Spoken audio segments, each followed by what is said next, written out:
Tov. Kriyat Shema, c'est de la Torah. Il est bien de penser avant qu'on fasse Shema Israël ou avant qu'on fasse n'importe quelle mitzvah de la Torah, de penser qu'on fait une mitzvah de la Torah. C'est marqué, enfin, c'est marqué comme ça. C'est marqué que mitzvot sechot kavana. Les mitzvot doivent être faites avec intention. C'est-à-dire, si quelqu'un fait une mitzvah sans intention du tout, il n'est pas rendu quitte. En tout cas, on est posé comme ça sur les mitzvot assez de Horaïta, les mitzvot de la Torah. Il y a un doute si on est rendu quitte ou pas, et la halakha, elle est tranchée. Quand les mitzvot de la Torah, on n'est pas rendu quitte. Ça veut dire, si quelqu'un maintenant, par exemple, ils sont tous dans une soukha pendant Soukot, mais lui, il ne pense pas faire la mitzvah de soukha, il ne sait même pas que ça existe, ou même il sait que ça existe, mais il ne veut pas faire la mitzvah. Alors bien qu'il est dans la soukha, il mange dans la soukha, il n'a pas fait la mitzvah. Bientôt c'est Pessah. Quelqu'un, pendant Pessah, il est invité, il est non religieux, et il mange de la matzah parce que c'est ce qu'il y a à manger. D'accord, la mitzvah le soir de Pessah, manger de la matzah. Il mange parce que c'est ça ce qu'il y a à manger. Mais il ne pense pas qu'il fait la mitzvah par cela, il n'a pas fait la mitzvah. Bon, mettre les tefilines sans penser faire la mitzvah, c'est un peu difficile, parce que personne ne met les tefilines comme ça. Dire Kriyat Shema, non plus. C'est rare que quelqu'un dise Kriyat Shema. C'est vrai, par exemple, quelqu'un lit dans la Torah, Shema Israël, d'accord, il est en train de lire. Et c'est le moment de faire Kriyat Shema, le soir ou le matin. Et il ne pense pas faire la mitzvah, alors il n'a pas fait la mitzvah. Donc il faut penser, avant de faire une mitzvah, qu'on fait maintenant une mitzvah de la Torah. D'habitude, quand nous on est à la prière et on est en train de lire et qu'on fait Shema Israël, on pense bien qu'on est en train de faire une mitzvah. Donc, Bedi Avad, on va dire, a posteriori, c'est valable. Mais c'est beaucoup mieux de s'arrêter un petit moment, comme vous verrez dans tous les minyans sérieux, ils s'arrêtent un petit moment et se concentrent. Je vais maintenant faire la mitzvah de la Torah de Kriyat Shema.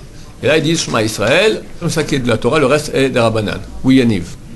Et comment c'est le type de mail, par exemple? Toutes les mitzvahs de la Torah. Quelqu'un maintenant, ton père te dit amène-moi à boire. Et moi, tu penses pas que tu fais la mitzvah? Non. Alors tu n'as pas fait la mitzvah. Et comment pour aller Hein? Vous avez un commando à penser? Tu penses que c'est la mitzvah? Tu penses, c'est tout? Ah, tu fais une mitzvah? De la mitzvah, de Kibud Avim. Absolument. Au contraire, ça veut dire le Kibud Avim, c'est surtout, c'est quelque chose qui rentre en nous, ça veut dire c'est vraiment naturel. C'est très bien, ancré. Mais attends, tu veux maintenant que ce soit une mitzvah? C'est ancré, c'est bien, mais c'est pour que ça ait de la valeur. J'imagine que pourquoi tu fais ça? Ton père te demande d'aller boire, il te demande d'amener-moi un verre d'eau. D'accord? Pourquoi tu lui amènes le verre d'eau? Parce que c'est mon père. Tu ne penses pas que c'est Kibud Avim là-dedans? Si tu le fais à cause de Kibud Avim, tu le fais à cause de Kibud Avim, bien que tu n'aies pas pensé clairement, alors tu as fait la mitzvah. C'est pas le mieux. Le mieux, c'est penser maintenant je fais la mitzvah d'assez, de Horaïta de Kibud Avim. Le Ben Ishraï dit même c'est bien de faire toutes les mitzvahs, il faut le faire avec action, parole et pensée. Donc tu penses que tu fais la mitzvah de Kibud Avim, tu fais l'action d'amener et tu dis oui papa, d'accord? Ou tu dis en route, c'est un verset qu'il est bien de dire quand on fait la mitzvah. D'accord, je viens de le dire 2 fois. Tu fais cette mitzvah. Ou tu dis, je suis en train de faire la mitzvah de Kibud Avim, comme le dit dans la Torah, toutes ces choses-là, c'est dit avec la parole. Tu fais la mitzvah avec corps, parole, pensée. Nefesh, ruach, neshama. Mais à ce moment-là, tous les actes de notre quotidien, c'est-à-dire à chaque fois, tout le temps, il faut être en train de penser. Ça, c'est mieux, oui. Ouais, quand tu es du Torah, c'est bien. Maintenant, c'est d'Oraïta, d'études de Torah, absolument. Mais chaque fois que c'est une mitzvah que tu fais parce que c'est une mitzvah, comme je te dis, manger de la matzah, être dans la soukha, tu peux le faire sans t'en rendre compte. Parce que tu ne te rends pas compte, tu n'es même pas au courant, d'accord? Dans une soukha, tu ne sais même pas que tu étais dans une soukha. Mets tes tefilines, et tu lis la Torah, tu ne vas jamais le faire pour rien. Tu penses que tu fais une mitzvah quelque part, pourquoi tu le fais? Pourquoi tu fais ça? C'est une mitzvah, tu ne le penses pas de façon très consciente, donc c'est moins bien, mais c'est valable aussi. Tefilines, c'est impossible de les mettre sans on sait qu'il fait une mitzvah. Quelqu'un, il met les tefilines le matin, il ne pense pas qu'il fait la mitzvah assez d'Oraïta, mais pourquoi il les met? Parce qu'il fait une mitzvah. C'est mieux de penser, d'accord? Donc, on s'arrêtera un petit moment avant de dire Kriyat Shema, on pensera que la mitzvah c'est d'Oraïta de Kriyat Shema, de Shachid ou de Harvit. Les 2 premières versets sont d'Oraïta, le reste est des Rabbanan. Néanmoins, il est très important, c'est marqué que celui qui dit Kriyat Shema Bedikdouk, ça veut dire sans erreur, bien comme il faut, on le refroidit l'enfer. Il fait très chaud en enfer. Il faudra bien avoir un petit ventilateur, d'accord? Alors celui qui dans Olam Hazeh, il disait Kriyat Shema avec Dikduk, c'est-à-dire avec précision, on lui aurait refroidi l'enfer. Donc ça veut dire qu'il faut bien prononcer les mots. Essayez de ne pas coller les mots où la fin du mot finit par la même lettre que commence le mot prochain. Par exemple, Al-Levavecha. Là, j'ai dit mal, parce que j'ai dit un seul L. Al-Levavecha. Or, c'est Al, Levavecha.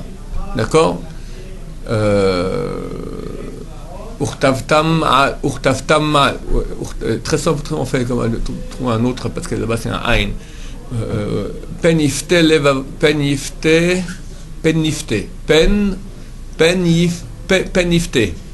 penifte, c'est faux. Le I c'est un yud.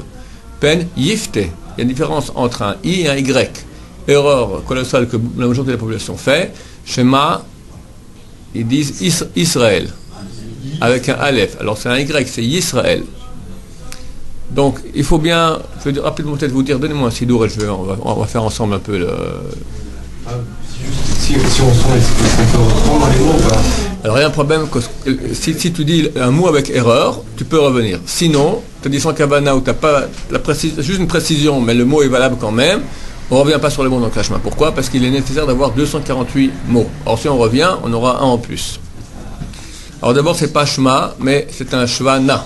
Un Sheva qui est au début d'un mot, on l'entend comme la moitié d'un tséré. Tséré, Shema, d'accord? La moitié du temps d'un tséré, c'est le temps d'un shvana. Shema, pas shema, mais shema. Maintenant avec Ain, Shema, et pas Shema, d'accord? Parce que des fois, Ain Hei, c'est A. Shema, Yisraël, Hashem Elokeinu, Hashem Echad, avec un Daled, et pas un Echad, comme j'entends des voix qui on dit comment on parle en hébreu. Echad, Shnaim, Shalosh, d'accord? Echad, non, c'est Echad.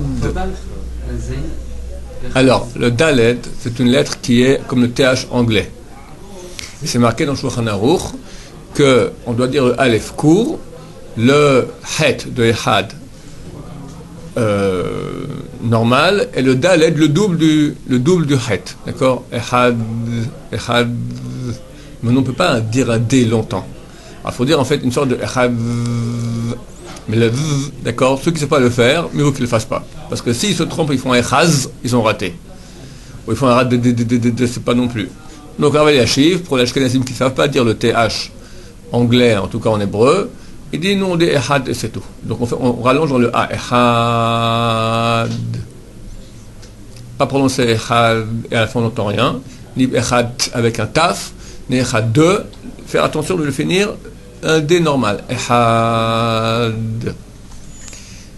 Après, on ne doit pas faire non plus Ehad, ça c'est interdit. Signifie en hébreu ne pas. Efshar. Et le mot Had tout ça signifie un. Ehad, il n'est pas un. Chas Shalom. Donc Ehad. Maintenant, on doit penser des choses quand on dit ce verset-là. Il faut tourner la main, Pas la main. Il est nécessaire de penser. Il y a des pensées qui sont absolument nécessaires. Si on n'a pas pensé ça, on n'est pas rendu quitte. Et il y en a que c'est bien, on doit le faire si possible. Shema, kabel vehaven. Ça veut dire accepte et comprends. Et chez moi, entendre, c'est comme en français. C'est pas forcément j'entends ce que tu dis, ça veut dire que j'écoute, ça rentre dans mon oreille. J'entends, ça veut dire je comprends. J'entends, quelqu'un me dit quelque chose, oui, j'entends. Bien sûr que tu m'entends, ça fait une heure que je te parle. Non, j'entends, ça veut dire je comprends ce que tu veux dire. C'est dans ce sens-là que dit le mot Shema. C'est pas écoute du genre ouvre tes oreilles. Non. Ouvre ta tête, ouvre ton corps pour comprendre ce que je te dis. Israël, personne d'Israël. Hachem, il faut penser au moins à Donakol, maître de tout. Le Shulchan Aruch dit c'est pas suffisant, il faut penser, ça c'est le Grat qui dit. Le Gan Gulin dit que ça suffit de penser à Donakol, maître de tout. Le minimum d'après le Shulchan Aruch, c'est Adonakol, Haya Uveveye. Adonakol, maître de tout, Haya Uveveye, qui était et sera. Parce que le mot Hachem, on l'écrit Yudke Vavke. Yudke Vavke, c'est la contraction de 3 mots. Haya Uveveye. Et on le prononce Ado. Ado vient du mot Adon, qui signifie maître. Maître de tout. Donc il faut penser les deux. Maître de tout, Haya Uveveye. Elokeinu. Elokenu, c'est en gros le Tout-Puissant, mais nôtre, parce que c'est pas Elokim, c'est le Tout-Puissant. Elokenu, le Tout-Puissant de nous, c'est-à-dire qu'il exerce sur nous une Ashgara, une providence spéciale. C'est notre Dieu à nous, c'est le Tout-Puissant du monde entier, il est Tout-Puissant sur tout. Mais sur nous, il est plus... Sur Am Israël, il a une Ashgara, une providence plus grande. Shulchan Aruch, moi je traduis Tout-Puissance comme ça qu'on traduit en français, c'est une bonne traduction. Néanmoins, celui qui veut faire bien, il fera les mots que dit Shulchan Aruch de penser. Takif, Bala Yacholet ou Bala Kohot Kulam. Takif signifie fort, puissant. Bala Yacholet qui a tout le pouvoir, ou Bala Kohot Kulam et qui possède toutes les forces. Mais en gros, ça signifie tout puissant. D'accord, ça veut pas la même chose dire Takif, puissant, Bala Yacholet qui a toutes les forces, Bala Kohot Kulam qui a toutes les forces, Bala Yacholet qui a toute la capacité, et Bala Kohot Kulam qui a toutes les forces. C'est à peu près la même chose. Mais c'est bien, celui qui peut arriver à penser ça en hébreu, Takif, Bala Yacholet, Bala Kohot Kulam. Et ça, on est censé le dire chaque fois qu'on rappelle ces mots-là durant toute la journée. Hachem Adonai Kol Hayehu Elokeinu Takif Bala Yacholet Bala Kohot Kulam. Bon, pour ça que dans les Sidurim, par exemple ici, voilà, ils vous le mettent.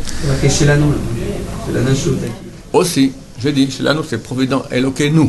D'accord? Hachem, de nouveau, Adonai Kol Hayehu Echad. Echad, c'est constitué de 3 lettres. Aleph, Chet, Dalet. Aleph. Gematria, la valeur numérique de Aleph, c'est 1, pour dire qu'il est 1, unique et... En français, c'est intraduisible, je vais de traduire. Echad, il est 1. Yachid, unique. Miuchad, spécial. Spécial dans son unité, il n'y a pas comme lui. Echad, 1. Yachid, unique. Miuchad, c'est le seul qui est comme ça, exceptionnel dans son unicité. Ça, c'est la première lettre. Het, Gematria, 8. Qu'il est 1 dans les 7 cieux et sur terre, partout. Et le Rav Wolber ajoute sur nous. Très souvent, quelqu'un il fait Echad, il est partout, sauf sur moi, d'accord? En fait, le but de tout ça, c'est prendre la royauté de Dieu sur nous. Si quelqu'un il pense que Dieu il est Dieu partout, mais sauf sur moi, hein, l'essentiel n'a pas été fait. Dalet 4 par rapport aux 4 coins cardinaux. Et il est marqué qu'il est bien, c'est pas obligatoire, à ce moment-là, de faire avec la tête un rond comme ça dans les 4 coins cardinaux. Pas obligatoire. Et non avec la main comme tu as dit. D'accord? On met la main sur les yeux. Il y en a qui ont l'habitude, je ne sais pas d'où ça vient, de mettre les 3 sur le front. Je ne sais pas ce que c'est pour faire un chine. Je n'ai pas vu ça écrit nulle part. C'est des... Bon. Hein? Je n'ai pas vu ça écrit dans aucun bouquin sérieux. C'est une invention. Trouve-moi. Écoute, je ne vais pas dire, j'ai lu tous les livres et regardé partout. J'ai vu des grands de Torah faire Shema Israël, ils n'ont jamais fait ça. J'ai vu beaucoup de bouquins, jamais vu écrit ça. Bon, les yeux. Hein? C'est quoi ça? J'aimerais avec maman. Comme ça. Ouais. Ceux qui ont des lunettes peuvent. D'ailleurs, avec les lunettes aussi. Moi, je fais avec les lunettes, il n'y a pas besoin d'enlever. Hein. C'est quoi la question de mettre la main sur les yeux? Ça va être concentré. Ah, pour qu'on met, ouais, une question de concentration, c'est tout. Ouais. Et c'est un minax, c'est une coutume, c'est bien. Mais le Shouchan Aruch dit que c'est bien de. Celui qui lève la main et juste faire les yeux. Il est rendu quitte, mais c'est mieux de le faire, c'est comme ça on fait. Non, Shouchan Aruch il le dit. Shouchan Aruch. Je vais même expliquer que si maintenant on n'est pas dans le Kriyat Shema, et si pour faire Kriyat Shema, nous on met comme ça pour faire comme si on fait comme eux. Donc 4 coins cardinaux. Ça c'est le SMIC. Maintenant, rajouter, il vient de rajouter. Alors je vous dis dans Shema Israël, il n'y a rien à rajouter. Hachem, il est bien de rajouter Shiluv Havaya Adonut. Shiluv Havaya Adonut signifie la contraction de Havaya, c'est le nom Yud Ke Vav Ke, et Adonut, c'est le nom Aleph Dalet Nun et puis Yud. Il est comme ça. Voilà. Le Shiluv Havaya Adonut, c'est ce mot-là. Yud Ke Vav Ke. Vous l'avez de deux façons. Ou bien là, à côté en petit, c'est marqué les lettres Yud, Aleph, Hey, Dalet, Vav, Nun, Hey, et puis Yud. Donc Yud, c'est la première lettre de Yud Ke Vav Ke. Après Aleph, première lettre de Adnout. Après Dalet, deuxième lettre de... Non, après Hey, deuxième lettre de Yud Ke Vav Ke. Après Dalet, deuxième lettre de Adnout, etc. jusqu'à la quatrième. Première façon. Deuxième façon, c'est que dans le Hey, le dernier Hey de Yud Ke Vav Ke, tu as le nom Adnout. Maintenant, la meilleure façon d'y penser, c'est pas forcément de voir les lettres, c'est bien aussi, mais de penser la contraction de Yud Ke Vav Ke Adnout. Pensez ça. Donc c'est assez rapide. Tu dis Hachem, tu penses Adonai Kol Hayehu Shu Aya Adonut. Elokeinu, c'est rapide, vous voyez, c'est pas trop compliqué. Elokeinu, il n'y a rien à rajouter. Dans Echad, c'est bien de rajouter qu'on est prêt à mourir à Kiddush Hashem. Comment? Par les 4 sortes de morts que Yobedin, c'est qu'il a lapidation, Serefa brûlé, Hereg par l'épée, Henek par strangulation. Et il est bien aussi de penser ce Shuv Havaya Adonut, cette contraction de Havaya Adonut, tout ce qui est évoqué Adonut, et penser qu'ils sont un. Ça dans le mot Echad. Là on a fini, d'accord? Même pour les pros. Après on dit à voix basse, et il faut entendre. Il est nécessaire absolument de Kriyat Shema, l'entendre au moins dans nos oreilles. Ça veut dire dans les versets qu'on dira à voix basse, Yishamu lachem penifte levavchem, et dans Baruch Shem, il faut absolument, même si on chuchote, les dire, les entendre. Donc s'il y a beaucoup de bruit, il faut chuchoter fort, d'accord? On peut chuchoter fort si on veut. Et on chuchote. Pourquoi on chuchote? 2 fois il y a eu Shema Israël dans l'histoire chez nos ancêtres. Yaakov Avinu, parce qu'il a voulu dévoiler l'époque messianique, quand ça arriverait à ses enfants, la Shrina l'a quitté. Alors il a eu peur que peut-être parmi ses enfants, il y avait quelqu'un qui n'était pas bien. Donc il leur a dit, tout le monde est ok, tout le monde croit dans le Dieu auquel je crois. Ils ont tous répondu ensemble, Shema Israël, écoute Israël, c'est donc le deuxième prénom de Yaakov, Hashem Lokenu, Hashem Echad. Et il a répondu, Baruch Shem Kvod Malchuto L'Olam Vaed. Baruch, que soit béni. Shem Kvod Malchuto, le nom de la gloire de son royaume, L'Olam Vaed pour l'éternité. Moshe Rabbeinu a cité Shema Israël dans la Torah, dans Sefer Dvarim, c'est marqué le verset Shema Israël. Il n'a pas dit Baruch Shem. Si on ne dit pas, c'est pas sympa pour Yaakov. Si on le dit, c'est pas sympa pour Moshe. Alors on le dit à voix basse. Ça, c'est au niveau du sens simple. Au niveau plus profond, dans ce monde-ci actuellement, le dévoilement de Dieu n'est pas total. On ne voit pas Hachem. Quand viendra le Mashiach, alors on dira Baruch Shem à voix haute, parce qu'il y aura un dévoilement total de Hachem. De même, à Yom Kippour, où il y a un grand dévoilement de Hachem et le Yetzer Hara n'a plus de pouvoir, on dit Baruch Shem aussi à haute voix. Donc nous on le dit à voix basse, et il faut le dire ainsi. Baruch, virgule, Shem Kvod Malchuto L'Olam Vaed. Et pas dire Baruch Shem, après attendre. Parce que c'est béni soit Shem Kvod Malchuto, le nom de la gloire de son royaume. Et non, Baruch Shem, béni soit le nom,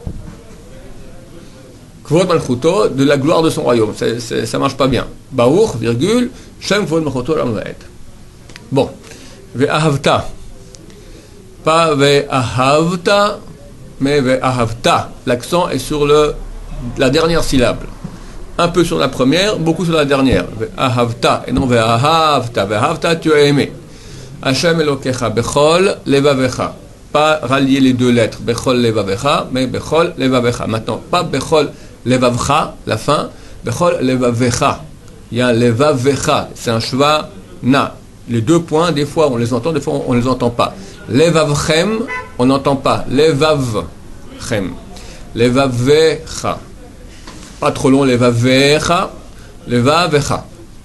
Levavecha. Ok? Comme je viens de noter exactement, Levavecha. Dans les Sidurim à la mode aujourd'hui, Baruch Hashem, vu qu'ils savent que la population ne connaît pas les lois de la grammaire, quand un shva il est na ou il est nah, quand on l'entend ou on l'entend pas, ils ont mis les shvana en gros. Donc d'après cela vous faites. Ça se prononce, d'accord? Pas shma, mais shema, comme je dis. Levavecha. Alors pensez ce qu'on dit, c'est marqué dans les Sidurim, on pensera aimer Hashem, ve'ahavta, tu aimeras l'Éternel ton Dieu de tout ton cœur, toute ton âme, tout ton pouvoir. Je voulais arriver à Hashem Elokechem Emet, on fera ça la prochaine fois. Je vais continuer comme un peu dans Shema Israël, parce qu'il est important de faire quelques petites digdukim, précisions. Alors, vehayu hadevarim haele, asher noche metzavecha, metzavecha, pas metzavcha, metzavecha, de nouveau un shvana. Hayom, al levavecha, et là c'est carrément un ségol, levavecha, non. Maintenant, c'est marqué ici que entre Hayom et Al Levavecha, on s'arrête un peu, parce qu'on peut comprendre, c'est-à-dire, et ces paroles que je te donne aujourd'hui, et ces paroles, que je t'ordonne aujourd'hui sur ton cœur. On peut comprendre, et ces paroles que je t'ordonne seront aujourd'hui sur ton cœur. Aujourd'hui et pas demain. C'est pour ça que je le refais chaque jour, justement, parce qu'aujourd'hui il y est demain. Non, alors Hachem, quand il a dit ça, il a dit les paroles que je t'ordonne aujourd'hui seront sur ton cœur tout le temps. En français, il y a le seront aujourd'hui qu'on inverse. Les paroles que je t'ordonne aujourd'hui seront sur ton cœur. Les paroles que je t'ordonne seront aujourd'hui sur ton cœur. C'est deux choses différentes. En hébreu, il n'y a pas. Donc si je dis maintenant, ces paroles que je t'ordonne aujourd'hui sur ton cœur, on comprend aujourd'hui mais pas demain. Donc il faut dire, les paroles que je t'ordonne aujourd'hui, arrête sur ton cœur. Est-ce qu'il faut le faire avec les théamim? Oui, a priori, on fait les théamim. C'est valable aussi sans. Même si on a des mauvaises, même si on a des fois, les théamim, on se trompe un petit peu. Ben, ça sera presque bien. C'est bien, c'est mieux. C'est mieux. C'est marqué, les khatrila on fait avec les théamim. Le théamim, ceux qui inventent leur théamim, genre ils font des trucs de fou et est-ce qu'ils sont yotzé? Est-ce qu'ils ont fait le... Je pense qu'ils sont yotzé. Pourquoi? Parce que tu vois bien que les théamim, Sfarad, entre, on va dire, à part les théamim marocains, qui sont tout à fait différents, mais tu prends entre les Tunisiens et les Pakistanais, d'accord, tu prends tous les juifs qui sont même, ça change un peu aussi. C'est pas Torah Mishnah et Mamash, tu comprends? Donc, mais les théamim, c'est de la Torah. bien sûr, Tanta, il y a 4 mondes. Et pourquoi les Israéliens ne font pas de théamim quand ils disent la Torah le Shabbat? Bien sûr qu'ils disent. Moi j'ai des Israéliens en Israël où il n'y a pas de théamim. Ils disent la Torah comme si Excuse-moi, mais c'est une synagogue tordue. Il y a eu un temps en Israël, ils ont voulu faire un Nusach Achid, ça veut dire faire une formulation, enfin, Nusach, comment dire, un style unique. Et tous les rabbinim se sont opposés. Nous, on a notre Massoret Sfarad. Les Marocains ont leur Massoret en tradition marocaine. Les Ashkenazim ont leur tradition ashkénaze. Les Chassidim, leur tradition Chassidim. Chacun fait son minag. C'est marqué Lotitosh Torah Timecha. Tu feras pas, tu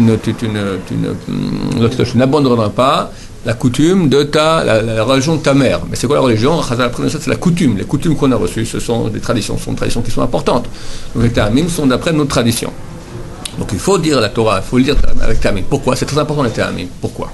On va finir avec cela. Il y a 4 mondes. Le plus bas, Asiya. Après Yetzira. Après Bréa. Après Atzilut. Atzilut, c'est le plus haut. Le 4e, il est carrément divin. En fonction de cela aussi, la Torah se dévoile à nous. Elle se dévoile, il y a 4 mondes. Tanta. Ta, c'est théamim. Nekudot. Tagim, c'est les couronnes, et otiot. Théamim, la mélodie. Nekudot, les voyelles, qui ne sont pas marquées dans la Torah. Les tagim, c'est les petites couronnes, c'est sur les lettres, et les lettres. Juste à servir à quoi ces petites couronnes? Plus une chose elle est haute, moins on la voit. Plus tu te rapproches de Hachem, moins nous pouvons voir Hachem. Donc le nom le plus haut qu'il y a, il n'est même pas marqué dans la Torah. Théamim, les mélodies, mais c'est le plus haut. Après les Nekudot, ils ne sont pas marqués non plus, les voyelles. Pas marqué dans la Torah. Après le 3e monde, le 2e proche de nous, qui déjà commence à être un peu voyant, qui est beaucoup plus haut que le nôtre, mais on le voit, nous on le voit qu'un peu, c'est des petites couronnes qu'il y a sur les lettres, ça correspond à ça. Il faut dire, ce sont les lettres, c'est le monde le plus bas, c'est le nôtre, Asiya. Donc c'est certain que c'est très très très important, et ça correspond au 4e du nom de Dieu, Yud Ke Vav Ke. Yud Ke Vav Ke, c'est Tanta. Baruch Adonai, tout le monde va, mais...